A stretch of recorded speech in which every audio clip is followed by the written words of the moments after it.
मुझे लगता है कि मैं एज़ ए कलाकार ही सही हूँ और हम लोगों के लिए पॉलिटिक्स सही है नहीं। रीज़न ये कि यहाँ सच बोलने पे प्रॉब्लम है। बिहार की जनता को बदलाव ही नहीं चाहिए, बिहार की जनता को बेहतर कुछ नहीं चाहिए। तो उसके लिए ज़िम्मेदार कोई नेता नहीं हो सकता, वो आरजेडी नहीं हो सकता। गाँव में पूछिए कि लालू प्रसाद यादव जी ने बिहार को दिया क्या है?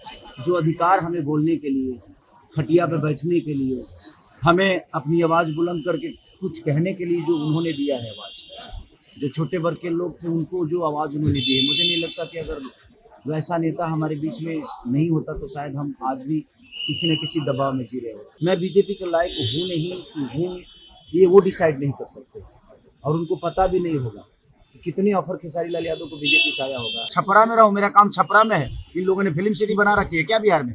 मेरा काम तो मुंबई में है ना भाई। तो मैं मुंबई जाऊँगा तभी तो 2 रोटी कमा पाऊंगा। ये तो रोजगार दिए नहीं और खाली भाग जाएगा तो कहाँ जाऊँ? छपरा में दे दो यार, फिल्म सिटी दे दो, क्योंकि मैं संगीत के बिना रह नहीं सकता। ये महिलाओं का सम्मान करते हैं? आप बताओ, करते हैं वो? नहीं करते ना। उसके बावजूद भी बीजेपी उनको सिक्योरिटी देकर बैठा है ना। तो ये उनका विषय है भाई, वो उनकी जिंदगी है, उनकी पार्टी है। जो चुनाव हुए हैं उसके बाद आरजेडी के तरफ से कोई ऐसा जवाब नहीं दिया गया कि क्या हार का कारण रहा। आप कुछ बताना चाहिएगा कि क्या मुख्य रीजन रहा? देखिए, हार का कारण मुझे नहीं लगता कि आपको नहीं पता होगा। हार का कारण तो बिहार को पता है और ये चुनावी चीज़ है। मुझे लगता है कि मैं एज़ ए कलाकार ही सही हूँ और हम लोगों के लिए पॉलिटिक्स सही है नहीं। रीज़न ये कि यहाँ सच बोलने पे प्रॉब्लम है। यहाँ जो सच बोलेगा वो कभी जीवन में, मुझे नहीं लगता कि पॉलिटिक्स में वो बहुत आगे तक जाएगा। यहाँ सिर्फ झूठे वादे करना आपको अगर आता है तो आप पॉलिटिक्स में आओ। आपको दुनिया को सिर्फ बेवकूफ़ बनाना है तो आप आओ।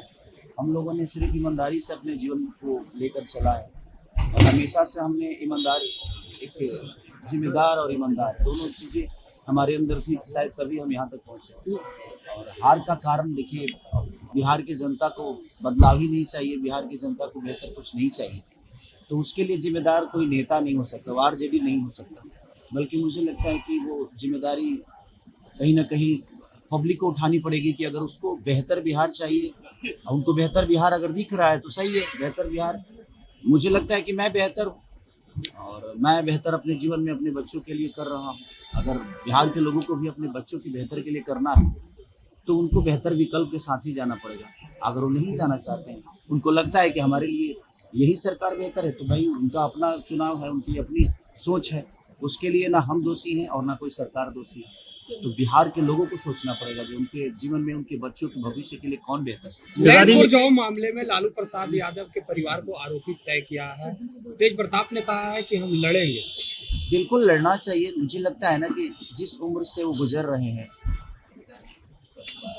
उस उम्र में ऐसी चीज़ें उनके साथ नहीं होनी चाहिए। और जहाँ तक बात है कि उन्होंने बिहार को क्या दिया है, तो आप जाकर गांव में पूछिए कि लालू प्रसाद यादव जी ने बिहार को दिया क्या है? जो अधिकार हमें बोलने के लिए, खटिया पे बैठने के लिए, हमें अपनी आवाज़ बुलंद करके कुछ कहने के लिए जो उन्होंने दिया है आवाज़, जो छोटे वर्ग के लोग थे उनको जो आवाज़ उन्होंने दी है, मुझे नहीं लगता कि अगर वैसा नेता हमारे बीच में नहीं होता तो शायद हम आज भी किसी न किसी दबाव में जी रहे होते। पर खेसारी जी जो आरोप लगे हैं तो क्या उसे आप बेबुनियाद मान रहे हैं?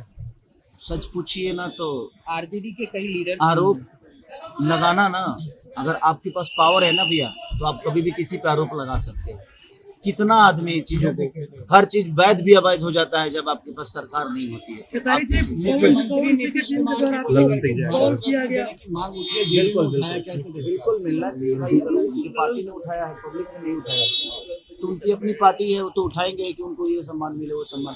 और भगवान करे, मैं भी चाहता हूँ कि भाई हमारे अपने जो है नीतीश चाचा हम सबके गार्जियन है, हमें गर्व की बात होगी कि अगर उनको भारत रत्न मिलता है तो, और अच्छी बात है। दिनेश लाल यादव निरहुआ ने कहा कि खेसारी लाल यादव बीजेपी के लायक है ही नहीं। उसकी मानसिकता को इसी पर सोच लीजिए कि वो कहता है कि कोई अपराधी है तो उसका भी तो परिवार है, है क्या ना कि वो लोग पूरी बात सुनते नहीं, व्हाट्सएप देख के और लोग डिसाइड करते हैं।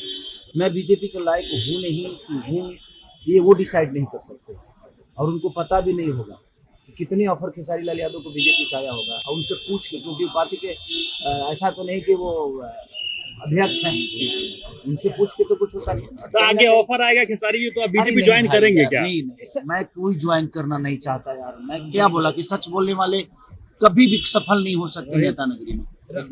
जो झूठ बोलता है, जिनको झूठे वादे करनी है, जो झूठे वादों के साथ जीवन को चलाना चाहते हैं, वो मुझे लगता है कि राजनीति तो राजनीति में एक्टिव रहेंगे आगे? फिर से कदम रखिएगा। कल पता खेसारी नहीं जी यार, एक सवाल है इस पे, निरहुआ ने कहा था कि चुनाव हारने के बाद खेसारी यहाँ से भाग जाएंगे, तो कहीं ना कहीं अब उनकी बात जो है वो सच होते देख रही अरे है, उसका भाई कैसे मैं जवाब सच दीजिएगा? अब तो क्या कर, मैं छपरा में रहूं, मेरा काम छपरा में है। इन लोगों ने फिल्म सिटी बना रखी है क्या बिहार में? मेरा काम तो बम्बई में है ना भाई। तो मैं मुंबई जाऊंगा तभी तो 2 रोटी कमा पाऊंगा। ये तो रोजगार दिए नहीं और खाली भाग जाएगा तो कहाँ जाऊं? छपरा में दे दो यार, फिल्म सिटी दे दो, क्योंकि मैं संगीत के बिना रह नहीं सकता। मेरे सोच में छपरा में को बेहतर बनाना है, तो छपरा में रह के बेहतर नहीं बना सकता मैं कहीं कमाऊंगा तभी छपरा के लोगों का मदद कर पाऊंगा। और कमाने के लिए इन्होंने मेरे को फिल्म सिटी तो दिया नहीं, कोई चीजें तो दी नहीं यहाँ पे। तो मेरा सारा काम तो मुंबई में है, तो मैं वहीं जाके काम कर पाऊंगा। और मेरे बीवी बच्चे भी मुंबई में रहते हैं, तो भाई उनको भी, उनके बीवी बच्चों से उनको लेना देना तो है नहीं, बट मेरे बीवी बच्चों से तो मुझे लेना देना है ना भाई। मेरा फैमिली है और मैं फैमिली को बहुत प्यार करता हूँ, तो मुझे मुंबई तो जाना पड़ेगा, क्योंकि मेरे पास फैमिली है और जिसके पास फैमिली है तो फैमिली के पास जाएगा ना वो। एक आखिरी सवाल 20 है। बीघा आप जमीन महिलाओं आपने का हमेशा दान देने सम्मान की बात करते कही रहे थी। हैं, लेकिन पवन सिंह जो है अब भाई ये उनका दूसरी जीने बार का अब तरीका है। अब देखिए, वो महिलाओं का सम्मान करते हैं? आप बताओ करते हैं वो? नहीं करते ना। उसके बावजूद भी बीजेपी उनको सिक्योरिटी देकर बैठा है ना, तो ये उनका विषय है भाई, वो उनकी जिंदगी है, उनकी पार्टी है, उसमें मेरा कोई लेना देना नहीं है। वो भाई अपने हिसाब से जीते हैं, उनका अपना जीने का तरीका है। मैं अपने हिसाब से जीता हूँ, मुझे पता है कि कौन क्या है, तो उसके लिए धन्यवाद। खेसारी जी 20 बीघा जमीन आपने दिया, लेकिन इसका जवाब नहीं दिया गया है। हाँ? आपने 20 बीघा जमीन दान किया है, लेकिन इसका जवाब कोई नहीं दे पाए बीजेपी के भोजपुरी कलाकारों में कोई से। नहीं दे पाएगा, क्योंकि किसी की कोई देना चाहता भी नहीं है, तो ये हिम्मत किसी के पास नहीं।